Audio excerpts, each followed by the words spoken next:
আজ ছুটির রবি, কিন্তু আজ ছুটির রবিতেও খবরের ঘনঘটা এবং আজ সকলের আমাদের নজর রয়েছে আজকের সাধারণ বাজেটে। আর কিছু সময়ের অপেক্ষা, তারপরে নির্মলা সীতারামন পেশ করবেন বাজেট। ইতিমধ্যে তিনি রওনা দিয়েছেন পার্লামেন্টের উদ্দেশ্যে, সেই সব ছবি তো আপনাদেরকে দেখাচ্ছি। কিন্তু প্রশ্নটা হচ্ছে এটাই, যেই সময় দাঁড়িয়ে আমরা এই কথা বলছি, বাজেট বিশ্লেষণ করছি, আজ তৃতীয় মোদী সরকারের দ্বিতীয় বাজেট এবং কয়েক মাসের মধ্যে বিধানসভা নির্বাচন রয়েছে 5 রাজ্যে, বাংলা, অসম, তামিলনাড়ু, কেরালা সহ 5 রাজ্যে রয়েছে বিধানসভা নির্বাচন। এই রাজ্যগুলোর কথা মাথায় রেখে কি এবার এই 5 রাজ্যে যেই ভোটমুখী রাজ্যগুলো রয়েছে তা ভেবেই কিছু জনমোহিনী ঘোষণা হবে? অবশ্যই আমাদের নজর থাকবে এবং আমি বাংলার পার্সপেক্টিভ দিয়ে আলোচনা শুরু করব। সেই আলোচনায় আমার সঙ্গে এই মুহূর্তে রয়েছেন অ্যানালিস্ট বিশ্বজিৎ দাস, স্বাগত জানাবো এবং ভেরি গুড মর্নিং। আমার সঙ্গে রয়েছেন বিজেপির তরফ থেকে শতরূপাদি, স্বাগত জানাবো, অফকোর্স ভেরি গুড মর্নিং। এবং আমার সঙ্গে রয়েছেন শুভাশিস ভট্টাচার্য, কংগ্রেসের তরফ থেকে। শুভাশিস দা, স্বাগত জানাবো, ভেরি গুড মর্নিং। আমি একদম শুরুতেই শতরূপাদির কাছেই যাই। গতবারের আমরা বাজেট দেখলাম, সেখানে বিহারে নির্বাচন ছিল, বিহারমুখী বাজেট, বিহারের জন্য ঢালাও ঘোষণা। আমি একজন এই বঙ্গের বাসিন্দা হিসেবে আমারও এক্সপেকটেশন রয়েছে, হয়তো এই 5 রাজ্যে যারা রয়েছে রাজ্যবাসী তাদেরও এক্সপেকটেশন রয়েছে। এবারের বাজেট কতটা এই 5 রাজ্যের জন্য, ভোটমুখী রাজ্যগুলোর জন্য হবে? রুমেলা, আমি এর আগেও বলেছি, আবারও বলছি যে পশ্চিমবঙ্গ বা নর্থ ইস্ট এবং নর্থ ইস্টকে বিকশিত করবার স্বপ্ন এবং সেই উদ্দেশ্যে পদক্ষেপ বেশ কিছু বছর ধরে মাননীয় প্রধানমন্ত্রী বিশ্ববরেণ্য নেতা নরেন্দ্র মোদী নিচ্ছেন, অনেক দিন ধরে, অনেক বছর ধরে নিচ্ছেন। তো সেটারই নেক্সট স্টেপ, যেহেতু এটা নবম বাজেট এবং আমাদের কন্টিনিউ করছি আমরা সরকারে, সেটারই একটা রিফ্লেকশন আমরা দেখতে পাবো। কিন্তু এর আগের বাজেটেও কিন্তু মানে আমি এর আগেও বলেছি, আবারও রিপিট করছি, ইউপিএ যতটা পশ্চিমবঙ্গের জন্য বরাদ্দ করেছিল তার থেকে অনেক বেশি এনডিএ সরকারের আমলে আমরা পশ্চিমবঙ্গের বরাদ্দে পেয়েছি।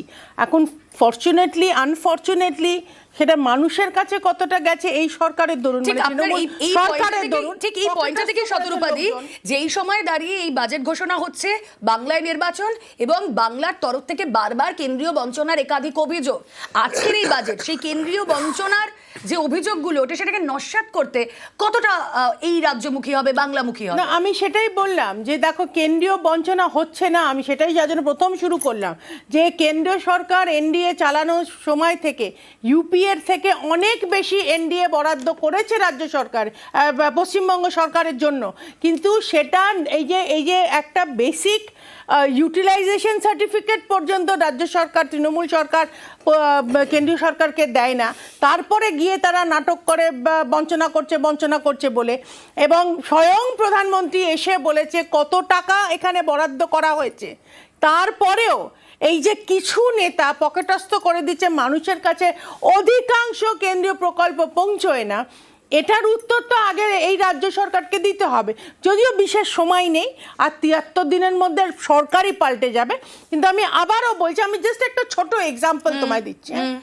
তোমার মনে থাকবে মিষ্টি বলে, MISTI বলে একটা বাজেটারি অ্যালোকেশন হয়েছিল, কিসের জন্য? সুন্দরবন এবং মার্শল্যান্ড যেগুলো নিচে আছে, যেগুলো মানে যেটা আমরা ম্যানগ্রোভ এবং সুন্দরবনের ডেভেলপমেন্টের জন্য দেওয়া হয়েছিল। তুমি আজকে বলো যে আজকে সেই টাকা বরাদ্দ হওয়া সত্ত্বেও কতটা কাজ রাজ্য সরকার এখানে করছে? কাজটা তো কেন্দ্রীয় সরকার করে যাবে না, কারণ কেন্দ্রীয় সরকারের প্রতিনিধি বা বিজেপির প্রতিনিধি ওইখানে সেখানে ইলেক্ট করা হয়নি বা ইলেক্ট করতে দেওয়া হয়নি, মানুষ করেনি। সেজন্য বাকি যে রাজ্য সরকার, তৃণমূল পার্টি যে রাজ্য সরকারটা চালাচ্ছে, তারা ওই কেন্দ্রীয় সরকারের টাকাটা এখানে কতটা কাজ করতে পেরেছে? কেন্দ্রীয় সরকার বারবার পশ্চিমবঙ্গকে বড় জায়গা দিয়েছে, বাজেটারি অ্যালোকেশন অসংখ্য অ্যামাউন্ট আছে। শতরূপাদি আসছে, নির্মলা সীতারামন তিনি ইতিমধ্যেই কর্তব্য ভবনে পৌঁছে গিয়েছেন।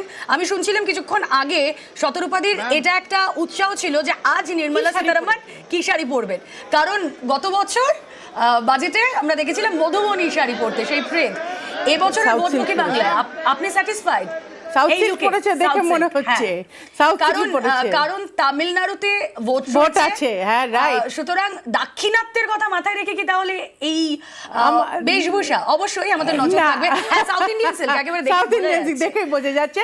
দেখো নির্মলাজি মানুষটাই এত এলিগেন্ট যে উনি যেটাই পরেন ও ভীষণ ডিগনিফাইড ভাবে পরেন, তো সেজন্য আমার তো ভীষণ ভালো লাগছে এই লুকটা। বেশ, আমি সুভাষিস দার কাছে আসার আগে বিশ্বজিৎ দাস অ্যানালিস্ট রয়েছেন সঙ্গে। বিশ্বজিৎ দা, যেটা বললেন শতরূপাদি, যে বাংলার জন্যে কংগ্রেস জামানায় কি পেয়েছে, বিজেপি জামানায় কি পেয়েছে।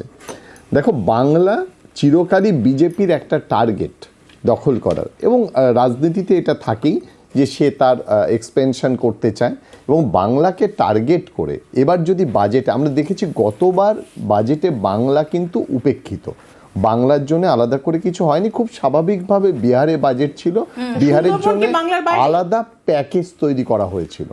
সুন্দরবন মানেই তো শুধু বাংলা নয়, বাংলার উন্নয়নের অনেকগুলো জায়গা ছিল।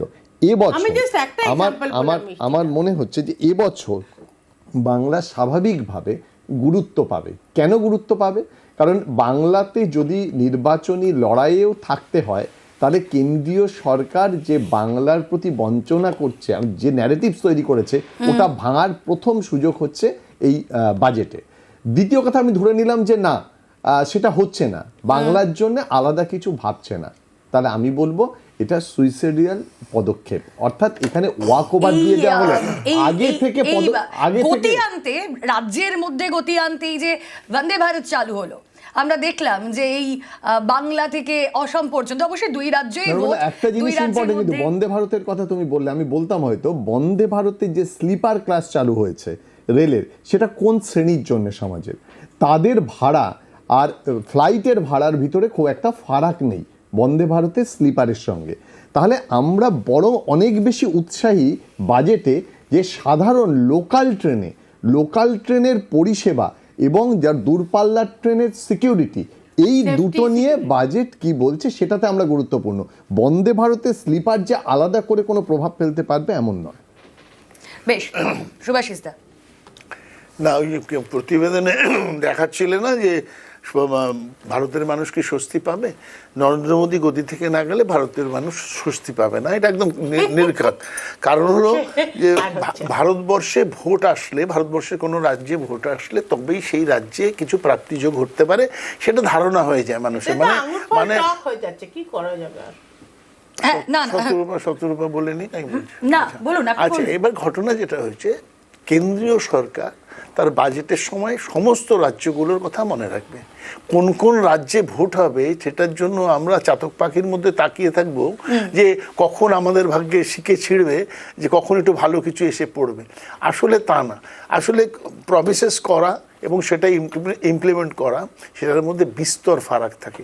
যদি না থাকতো তাহলে বিহারে এত কিছু নিজের সরকার চলছে, টাকা দেওয়ার পরও বিহারে ভোটের আগের দিন 10,000 টাকা করে দিতে হয়। 2 ফেজে ভোট হয়েছে, ঠিক আগের দিন 10,000 টাকা করে প্রত্যেকটা মহিলার খাতে ঢোকানো হয়েছে, এবং নির্বাচন কমিশন চুপ ছিল।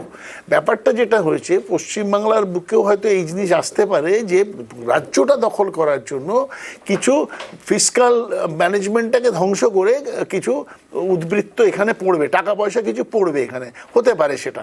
কিন্তু আলটিমেটলি ভারতবর্ষের যে মানে অবস্থা, অর্থনৈতিক অবস্থা, সে তার যে অবস্থা মানে খুব খুব সঙ্গীন অবস্থা, এবং অর্থনীতিতে একটা রুগ্ন চেহারা নিয়ে ভারতবর্ষ দাঁড়িয়ে রয়েছে। এবং সেটা আমরা বুঝতে পারছি ভারতবর্ষের ঋণ দেখে, ভারতবর্ষের এখানে ইনভেস্টমেন্ট দেখে, ভারতবর্ষের মানুষের উপর যে চাপানো হয়েছে দ্রব্যমূল্য বৃদ্ধি, সেটা নিয়ে ভারতবর্ষের মানুষ নাজেহাল হয়ে গিয়েছে।